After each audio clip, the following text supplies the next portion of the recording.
kembali bersama Hari Panca dan juga Imelda nih ke kasus penipuan tahun 2014 sudah tersangka, sudah DPO, nggak ketemu-ketemu gitu ya.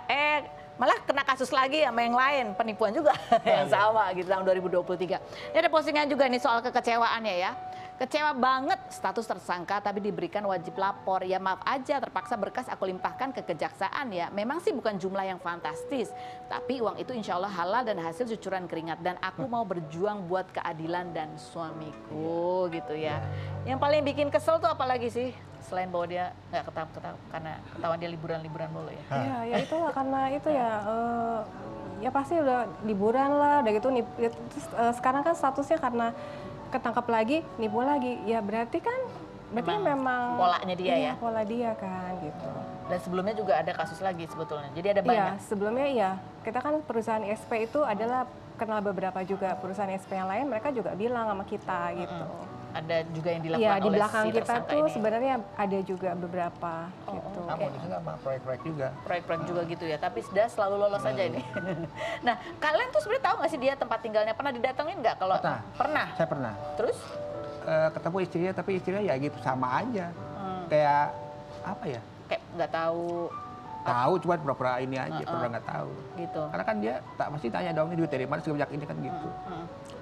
Ya gitulah. Pernah ada janji nggak mau balikin atau apa gitu? Pernah waktu itu sekali. Cuman ya gitu sama juga. Mau jual rumah, nggak ada juga. Nggak ada juga. Masukin aja udah sekarang.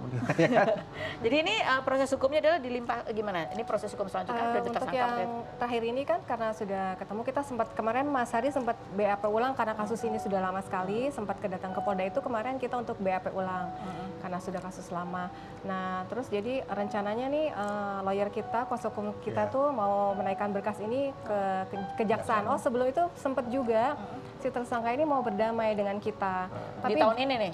Iya sebelum tahun ini pas baru ketemu itu. Nah terus tapi jumlahnya tuh nggak sesuai dengan harapan dan kesannya nggak pantas ya dengan jumlah yang dia ambil gitu. Jadi berapa persennya dia mau balikin? 10%-nya.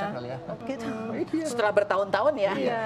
Itu mah bunganya aja kali kayak. Iya makanya jumlah nominal tahun 2015 itu kan nilainya juga sekarang berbeda gitu. Dia mau ganti cuma 10% dari nilai yang hilang gitu ya.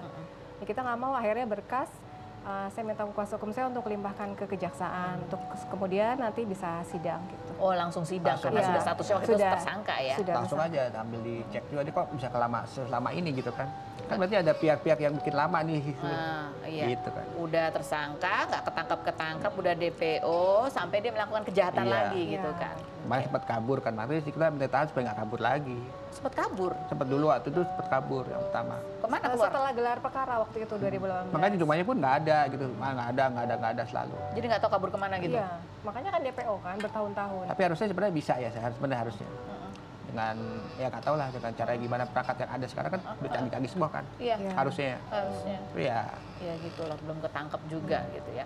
Nah pada saat di tahun 2015 pada saat itu ketahuan ada 1 miliar dalam nilai itu keadaan perusahaan sendiri sempat goncang atau gimana? Jalan tuh. Tetap jalan. Saya jalan sendiri akhirnya. Jalan sendiri. Jalan sendiri, dalam pelan-pelan akhirnya jalan. Sekarang masih jalan sih. Sekarang masih jalan ya. Alhamdulillah masih jalan. Tapi itu pasti ya apa sempat mengganggu. Iya, dulu awal-awal ya awal. Ya, sedikit banyak lah ya, pastilah. Karena kan mulai dari nol lagi kan. Oh, mulai dari nol lagi kan. Kalau nggak dari nol ya dari minus. Karena kan perusahaan itu dibangun 2014 di 2014. apa namanya baru dibikin ya. Kejadian 2015 kan. Itu sampai ke 1 miliar gitu berarti sampai ada utang. Enggak. Alhamdulillah nggak ada. Tapi itu sempat kepikiran stres. Itu yang bikin sempat kemarin stroke juga. Ya, pokoknya ya alhamdulillah sih emang dibantu teman-teman lah gitu ya. Iya. Jadi usaha bisa jalan semua gitu. Gitu. Oh gitu, oke. Jadi sebelum ada waktu sakit uangnya ada yang udah dibalikin ya belum ada lah sama sekali ya. Belum ada. Nggak pernah nongol-nongol sama sekali nggak. Belum ada. Oke, pada saat ketemu ada ketemu nih yang diam janji. Ini ketemu sama orang yang bersangkutan. Jadi pernah, penyidik iya pernah. Oh penyidik. Terus pernah juga waktu itu pernah ada mau oke kita balikin bayar sekian gitu. Kita janjian di Polda itu ada apa. Yuk kita janjian. Nggak nongol juga. Nggak nongol juga. Udah kita udah siap semua. Tetap Terus ya. kita udah siap, saya juga udah siap.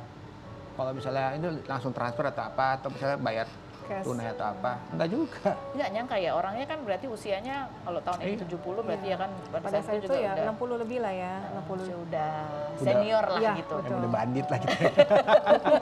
Nggak nyangka.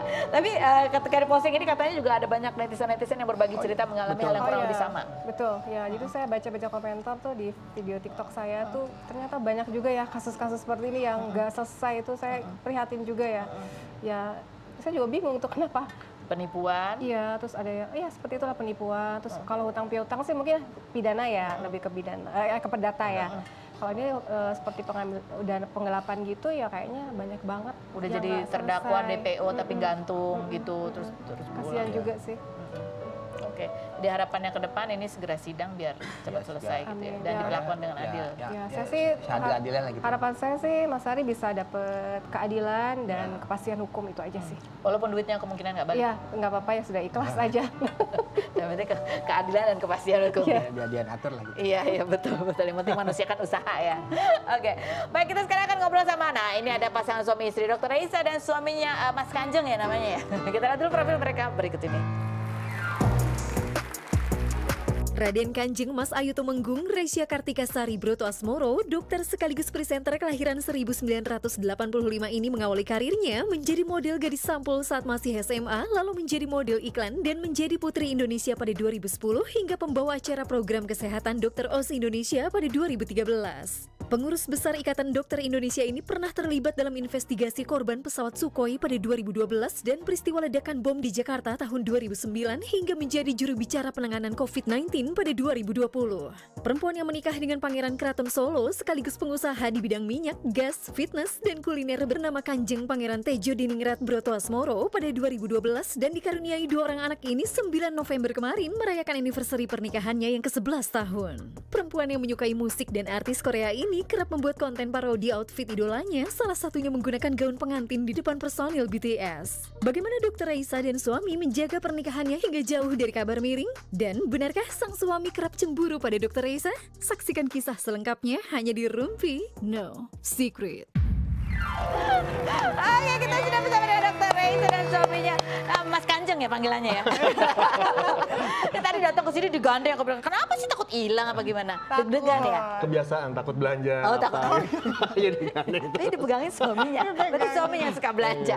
Oke ya, Mas Kanjeng duduk di sini. Ini Siap. adalah kursi istimewa. Oh, Karena gitu. duduk di sini harus menjawab pertanyaanku dengan jujur apa adanya. Apakah pertanyaanku dijawabannya fitnah atau fakta? Tenang. Fitnah. Mas Kanjeng ke dokter dulu yang udah biasa. Dengan fitness. Oh, mentang-mentang dulu ini ya. Masih nggak sih atlet bina raga aku dengar? Hah? Iya nggak sih? Masih suka ngejim-ngejim. Oh, masih suka ngejim. Tipis-tipis. Oke, tipis-tipis. Dokter Raisa fitnah atau fakta? Apa tuh? Oh, Dokter Raisa itu aslinya adalah bucin banget. Oh, iya, Dan iya. juga posesif. Karena itu suaminya diwajibkan untuk menggembok akun Instagramnya biar nggak digodain cewek-cewek. Fitnah atau fakta? Fitnah, fitnah. Kalau bucin emang cinta, Cela. Terus? Nggak cuma nggak posesif, terus juga dia sendiri kok yang mau ngelog, bukan ngelog. aku. Tapi Enggak, kan bukan ngelok sih. Habis itu passwordnya hilang. Lupa password sejujurnya. Oh, gitu? Lupa password. Passwordnya Apa ya lupa. waktu itu ya? jadi itu gitu. nggak pernah kebuka. Jadi kelok aja udah, tapi kamu juga nggak bisa masuk. Iya, terus dia sampai sekarang nggak mau punya akun lagi, ya Iya udah. deh. Bener nggak punya akun? Apa punya? Nggak tahu yang ketawa. Enggak punya. Giginya rapat. Udah malah berantem keluarga di sini. Oh, ada videonya nih ya. Oh, ini yang pertanyaan berikutnya ya. Mas Kanjeng fitnah atau fakta? Kalau Mas Kanjeng ini orangnya kalau melakukan segala sesuatu harus serba ekstra ya. Misalnya kayak surprise ulang tahun juga harus niat banget iya. ekstra. Nikahan juga gitu, lengkap komplit ya kan, nggak boleh setengah-setengah. Fitnah atau fakta? Fakta. Ini bukan gue yang mau. Bukan saya yang mau. Siapa yang mau? Hah? Siapa? Keluarga yang mau. Ya. Keluarga maunya Masa begini, sih? maunya begitu. Ini Jadi mau surprise nggak mau. ulang tahun keluarga yang mana yang mau? Coba kita lihat yang berikut Iya ini. dong.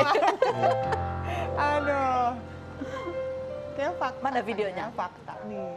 Mana videonya? I wanna grow old with you. I wanna die lying in your arms. I wanna grow old. I wanna be looking in your eyes. I wanna be there for you. Showing in everything you do.